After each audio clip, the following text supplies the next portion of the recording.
في جبال النرويج، والهدوء بتاع التلج اللي بيخبي حاجة قديمة ومرعبة. في بداية الفيلم بنشوف شابة بتجري عشان تنقذ حياتها في الغابة الضلمة، نفسها سريع وعينيها مليانة رعب، بتبص وراها بسرعة لكن اللي بيطاردها كان أسرع، اتكعبلت ووقعت، وقبل ما تلحق تصرخ تاني ظهرت شخصيات طلعت من الضلمة من بين الشجر، حوطتها وهجموا عليها بوحشية. دمها لطخ التلج الأبيض وصراخها اتردد صداه في الليل. للحظة قصيرة ومرعبة بنشوف مين اللي قتلها. دول مش بشر، دول جنود موتى، زومبيز لابسين هدوم نازية متقطعة من أيام الحرب العالمية التانية. المشهد بيتغير ومجموعة من 7 طلبة طب وصلوا لنفس المنطقة وجاهزين يقضوا أجازة عيد فصح ممتع. هم شباب ومبسوطين ومغيبين تماما عن الكابوس اللي مستنيهم. عربياتهم مقدرتش تكمل في التلج الكتير، فنزلوا شنطهم وبدأوا رحلة مشي طويلة في الأرض المتجمدة ناحية كوخ بعيد في الجبل. المجموعة كانت بتضحك وتهزر وهم ماشيين، مش واخدين بالهم إن في شخص أو حاجة بتتفرج عليهم من الغابة. لما وصلوا الكوخ كانت الدنيا ضلمت تقريبا، ولعوا نار واستقروا جوه، والجو بقى دافي ومريح بسرعة. أكلوا وشربوا واستمتعوا بوقتهم، بس السلام ده مكملش كتير. في وقت متأخر من الليل واحدة من البنات اسمها هانا طلعت بره تشم هوا، والهوا الساقع كان بيصفر حواليها وهي بتبص في الغابة الضلمة. فجأة اتجمدت مكانها. في حاجة هناك، شخص واقف ساكت بين الشجر بيتفرج عليها. هانا مرعوبة جريت بسرعة جوه وقالت للباقيين اللي شافته. المجموعة وهم سكرانين ومش مصدقين قرروا يطلعوا يشوفوا. طلعوا في التلج بالكشافات بس ملقوش أي حاجة. الغابة رجعت هادية تاني. فجأة كده ظهر راجل غريب لوحده على طرف الغابة، وشه مجهد وعينيه باردة. قال إنه مسافر بيتمشى هنا وطلب يدخل عشان يدفى. الأصحاب وافقوا بتردد وعرضوا عليه قهوة، بس وجوده قلب الجو بسرعة وبقى مريب. كان باين عليه إنه عارف الكوخ بطريقة غريبة، كأنه جه هنا قبل كده. تصرفاته تحولت من ودودة لكئيبة، وبدأ يحكي لهم قصة خلت الأوضة كلها تسكت من الرعب. قال إن وقت الحرب العالمية التانية المنطقة دي كانت محتلة من جنود نازيين تحت قيادة قائد قاسي اسمه الكولونيل هيرزوج ورجالته عذبوا السكان المحليين وسرقوا كل حاجتهم وحكموا بقسوة.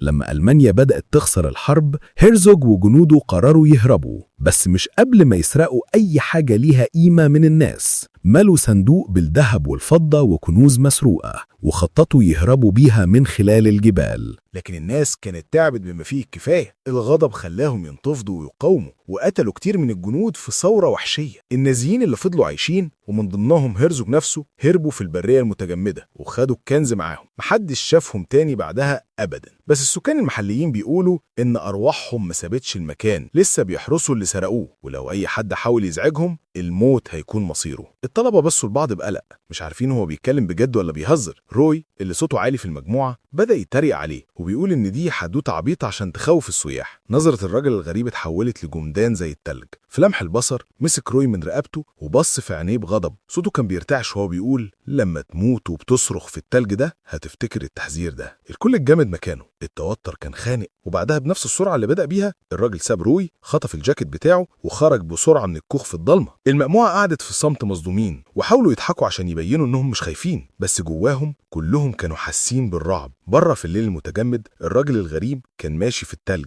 وراجع للمعسكر بتاعه، بس في حاجة غريبة حصلت في الضلمة. سمع صوت ضعيف ومش طبيعي جاي من جنب خيمته. مسك الكشاف بتاعه وبدأ يتقدم ببطء. النور بتاع الكشاف كان بيرعش على التلج الأبيض، وبعدين شافه كائن لابس زي ألماني متحلل وواقف ساكت تماما. قبل ما الراجل يلحق يتحرك الكائن هجم عليه. الراجل صرخ بس كان فات الأوان. الزومبي النازي طرحه أرضا، والهجوم كان وحشي وسريع ومفيش فيه رحمة. الغابة سكتت مرة تانية، وبكده الضحية الأولى سقطت. الصبح جه وجوه الكوخ الأصحاب بدأوا يصحوا ببطء ومش عارفين بالرعب اللي حصل قريب منهم. بس في حاجة غلط. صديقتهم سارة اللي بتملك الكوخ لسه ما وصلتش. القلق اتحول لخوف، وواحد من الشباب اسمه فاجارد قرر انه مش هيقعد يستنى. جهز نفسه وخد الموتوسيكل التلجي واستعد عشان يدور عليها. قبل ما يمشي هزر معاهم وقال لو ما رجعتش بالليل ما تستنونيش، لموا حاجتكم واهربوا من هنا. المجموعة ضحكت بعصبية مش عارفين هو بيهزر بجد ولا لا. فكارد انطلق بسرعة على الأرض المتغطية بالتلج. بعد شوية شاف خيمة بعيدة، نفس الخيمة اللي استخدمها الراجل الغريب الليلة اللي فاتت. هدي وبدأ يقرب. جوه لقى جثة الراجل، عينيه مفتوحة ومتجمدة من الرعب. المنظر خلى معدة فاجارد تقلب، في حاجة فظيعة هنا حصلت. بعدها بره الخيمة شاف آثار رجلين غويطة وتقيلة ومكملة ناحية الغابة. فاجارد قرر يمشي وراهم، لكن فجأة الأرض اللي تحت رجليه انهارت. فاجارد وقع في حفرة عميقة، بص حواليه واكتشف إنه وقع في شبكة أنفاق تحت الأرض محفورة تحت الجليد. وهو ماشي في الممر الضيق نور الكشاف بتاعه جاب لمحات لخوذة قديمة وأسلحة مصدية وبقايا هدوم نازية كأنها مقبرة من زمن الحرب. بعدها اتجمد قدامه كانت جثة صديقته المفقودة سارة متجمدة، وشها شاحب وجسمها ميت. نفس فاجارد اتحبس في زوره، هو محبوس في مقبرة متجمدة. ودلوقتي عرف ان الشر هنا حقيقي. ورجعنا للكوخ والمجموعة مش فاهمة اي حاجة بتحصل بره. وهما بينظفوا واحد منهم لقى لوح برخ مفكوك من الأرضية، عنده فضول فتحه وجوه لقى صندوق خشبي قديم مليان عملات ذهب وفضة ومجوهرات أنتيكة، نفس الكنز اللي سرقوا الجنود النازيين زمان. الحماس انتشر في الأوضة، ضحكوا وهتفوا وشالوا الذهب كأنهم كسبوا اليانصيب. محدش فكر يسأل الكنز ده جه منين أو ممكن يصحي إيه. مع مرور الليل الجو بقى عالي ومجنون، المزيكا شغالة على الآخر والمشروبات كتير، والمجموعة بدأت تحتفل بالكنز اللي لقوه. في لحظة ما إيرلين طلع بره عشان يستخدم الحمام الأوت هاوس. صاحبته كريس لحقته بعد كام دقيقة وهي بتضحك. اتسللوا جوه الكوخ الخشبي الصغير وهم في لحظة حميمية بيضحكوا ويبوسوا بعض وتايهين تماما في عالمهم الخاص. لما إيرلين رجع جوه كريس حست بيها، الإحساس التقيل بتاع إن في حد بيتفرج عليها. بالراحة لفت راسها وشافت كائن واقف في الضلمة، جندي نازي بس جلده رمادي ووشه متعفن. صرخت. الزومبي هجم، مسكها وسحبها في التلج وقطع فيها بقوة مش بشرية. صرخة كريس ردت صداها في الليل، بس جوه الكوخ المزيكا كانت كاتمة عليها تماما. بعد كام دقيقة هانا افتكرت إنها سمعت حاجة، وطت صوت المزيكا وسمعت كويس. بعدين طلعت بره وبتنادي على كريس، بس الغابة ما ردتش عليها. كشافها بيتحرك على التلج، وبعدين شافت دم، أثار دم أحمر غامق ماشية في الغابة. قريب منها حتة جينز مقطوعة بتاعت كريس مرمية في التلج. صوت هانا بيترعش وهي بتنادي على الباقيين. الكل طلع يجري بره وبصوا على الدم والهدوم المتقطعة. الخوف دب فيهم زي النار في الهشيم. جريوا بسرعة على الكوخ وقفلوا الباب بالمفتاح. الكوخ سكت تماما والكل بيسمع أي صوت من بره، وبدون أي إنذار الشباك انفجر لجوه. دراع متحلل ومتجمد نط جوه، مسك ليف من شعرها وبيحاول يسحبها من الشباك. صرخت والكل جري عشان ينقذوها، بيضربوا في الدراع وبيسحبوها بكل قوتهم. بشدة أخيرة يائسة حرروها وقفلوا الشباك بسرعة. دلوقتي بقت الحقيقة واضحة ومؤلمة، الأساطير كانت صح، النازيين ما سابوش الجبال دي. المجموعة بصت من الشباك وشافتهم، عشرات من النازيين الزومبيز محوطين الكوخ. وعكس الجثث البطيئة اللي بنشوفها في قصص الرعب القديمة، دول كانوا سريعين وقويين وأذكياء ومليانين غضب ووحشية. الذعر سيطر على المجموعة، كل ثانية كأنها الأخيرة. فجأة الكابوس كمل اختراق. واحد من الزومبيز مسك إيرلين من الشباك المكسور. أصحابه صرخوا وحاولوا يسحبوه، بس المخلوق كان أقوى. إيرلين اتسحب بره في التلج وصراحه تردد في الغابة المتجمدة، وبعدين سكت. دلوقتي ما بقاش فاضل غير 4، مارتن وليف وهانا وكريس. صدمة موت إيرلين خلتهم يرتعشوا، بس عارفين إنهم ما ينفعش يقعدوا يستنوا الموت. مع مرور الليل حطوا خطة يائسة، لما الصبح يجي 2 منهم هيعملوا تمويه عشان يشدوا الزومبيز بعيد، وال2 التانيين هيجروا على العربيات عشان يلاقوا مساعدة. فرصة ضعيفة بس دي الفرصة الوحيدة اللي عندهم. وفي نفس الوقت بعيد في الجبال فايجارد الصاحب اللي راح يدور على سارة بيحفر طريقه عشان يطلع من الأنفاق المتجمدة. وشه شاحب ونفسه رايح، بس هو لسه عايش. أول ما طلع اتعمل له كمين، زومبي نازي هجم عليه. فايجارد قاوم بعنف بيطعن ويضرب لحد ما المخلوق وقع أخيرا، بس مفيش وقت للراحة. زومبي تاني ظهر. فايجارد جرى بسرعة في التلج وهرب لحد طرف منحدر صخري، مفيش أي مفر، فلف حبل حوالين وسطه وربطه في شجرة ونط وسحب الزومبي معاه. فضلوا متعلقين في الهواء بيتأرجحوا فوق السقوط القاتل، بس المخلوق نط لقدام وعض فايجارد بقوة في رقبته. بمجهود يائس أخير فايجارد ضرب الزومبي وخلاه يقع على الصخور اللي تحت، وهو بينزف وشبه غايب عن الوعي طلع ببطء على الجرف ومصر إنه يعيش. ورجعنا للكوخ والناجين بدأوا ينفذوا الخطة. هانا وليف جريوا بسرعة ناحية العربيات، بينما مارتن وكريس فضلوا عشان يشتتوا الموتى. بس الخطة انهارت تقريبا على طول. الزومبيز كانوا في كل حتة. هانا وليف اتفرقوا عن بعض في التلج الأبيض اللي ما بينخليش. ليف بصت وراها وشافت كام زومبي بيقربوا منها. مفيش أي مفر. عينها بصت حواليها، وهنا خدت بالها من قنبلة يدوية متعلقة في حزام واحد من الزومبيز. مسكت صدرية المخلوق وشدت مسمار الأمان. نشوفك في جهنم. همست.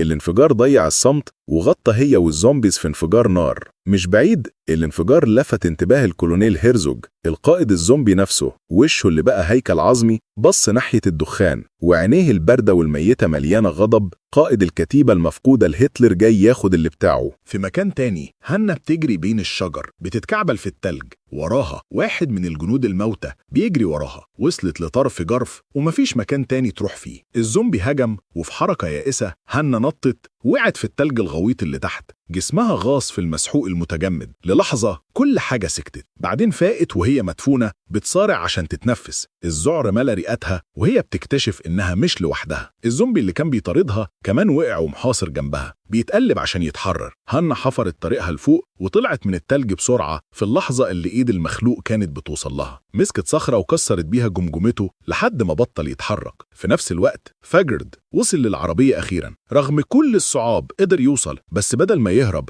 ركب رشاش تقيل ضخم على الموتوسيكل التلجي بتاعه وملاه بالرصاص والمتفجرات. وشه بقى متجمد. هو رجع عشان أصحابه. ورجعنا للكوخ. كريس والناجي اللي فاضل مارتن ما بقاش عندهم خيارات. الزومبيز بيقتحموا الحيطان وبيكسروا البيبان. في آخر محاولة مقاومة حاولوا يعملوا قنبلة بدائية باستخدام اسطوانة غاز وحتة قماش، لكن في الفوضى الخطة فشلت. القنبلة وقعت من إيديهم وراحت جوه. النار مسكت في المبنى ومارتن وكريس هربوا بالعافية، بيكحوا ومخنوقين من الدخان. الكوخ الملجأ الوحيد ليهم ضاع. اتكعبلوا في مخزن تخزين قريب وقفلوا الباب وراهم. عينيهم اتعودت على الضلمة وعرفوا ايه اللي جوه: شاكوش تقيل ومنشار كهربائي، سكاكين وأدوات تانية. بالنسبة ليهم ده مش مجرد مخزن، ده مخزن أسلحة. مارتن مسك منشار كهربائي وكريس خدت الشاكوش التقيل. وهم محاوطين بالنار والدم والتلج، الاتنين استعدوا للمواجهة النهائية. السكوت المتغطي بالتلج ما كملش طويل. من ضلمة الغابة جيش الزومبي النازي بالكامل بدأ يزحف ناحية المخزن. مارتن وكريس استعدوا وماسكين أسلحتهم بقوة. لما الزومبيز وصلوا مارتن وكريس قاوموا بكل اللي عندهم، والدم والعظم اتنطر على التلج.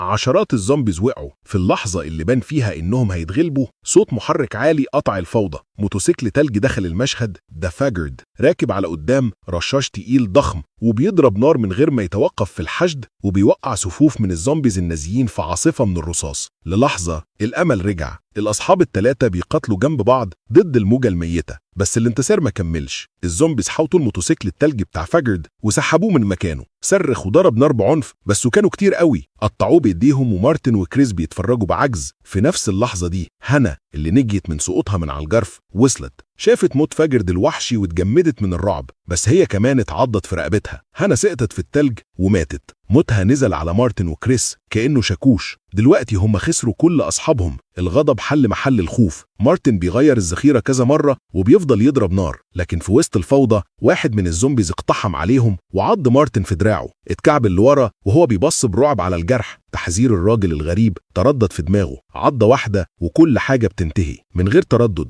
مارتن بص حواليه ولمح منشار كهربائي على الترابيزة ومسكه. حط الشفرة على دراعه وبصرخة قوية قطع دراعه بنفسه قبل ما العدوى تلحق تنتشر. ساحة المعركة بره كانت مليانة بالجثث، بحر من الأجسام المكسورة والهدوم السوداء. للحظة قصيرة بان ان الموضوع خلص، بس بعدين الكولونيل هيرزوج ظهر من وسطهم. غضبه اتحرر بالكامل دلوقتي. بص على جنوده اللي وقعوا وتمتم حاجة بالألماني. التلج اللي تحت رجليهم بدأ يتحرك ببطء. ايدين عظمية طلعت من الأرض. موجة تانية من الزومبيز طلعت من الأرض المتجمدة، أكتر من الأول وأقوى من الأول. المعركة ما خلصتش، هي لسه بتبتدي بس. تريس حاول يجري بس واحد من الموتى مسكه وقطعه حتت. مارتن لف عشان يساعد بس كان فات الأوان. هو الوحيد اللي فاضل دلوقتي، محصور ب 600 جندي ميت وواقف لوحده. بعدها الكولونيل هيرزوغ قرب من جثة كريس ومن جيبه طلع بوصلة صغيرة، بص عليها وبعدين بص على مارتن. في اللحظة دي مارتن فهم فجأة هم مش جايين عشانهم، هم جايين عشان الذهب،